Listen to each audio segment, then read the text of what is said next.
نزهة المجالس کی امام رازی رحمه الله لیکلی چې نبی علیہ الصلوۃ والسلام ته یو کس راغی، نبی علیہ الصلوۃ والسلام ته فرمایل د الله رسول زما به غواړي چې په اسلام کې داخل شم، مسلمان شم، خو یو څو عادتونه راکې داسې دي چې د دې نه په یو ځای باندې نشم خلاصېدی، د دې پرېښودل ماته مشکل دي، نشم یې پرېښودی په یو ځای باندې. ځکه زه د شرابو عادي یم، د زنا عادي یم، د دروغو عادي یم،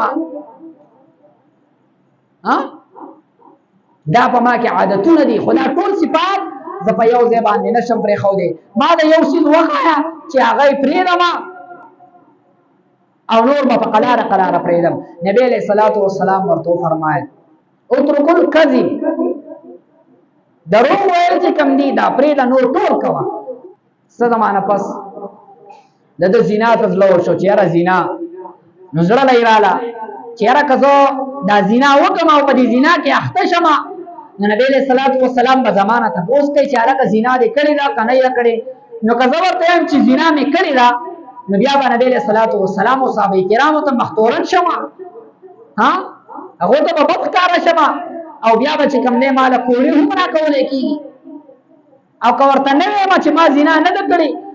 نو ما خو د نبی علیه السلام سره عهد کړی دی چې دروغ به نه وایم، نو د زنا نه خلاص. بله موقع د شرابو راله، هغې کې هم دا سوچ وکړو چې که نبی علیه الصلاة والسلام زما نه تپوس وکړي چې شراب دې څښلي دي که نه دي، زه به یا وایم چې څښلي مې دي، یا به وایم چې نه مې دي څښلي. که وایم چې څښلي مې دي، نو نبی علیه الصلاة والسلام به هغه ته به مختورن شم او سزا به راکوي، او که وایم چې نه مې دي څښلي، نو دروغ به ووایم او ما د نبی علیه السلام سره وعده کړې ده چې دروغ به نه وایم. د شرابو نه هم خلاص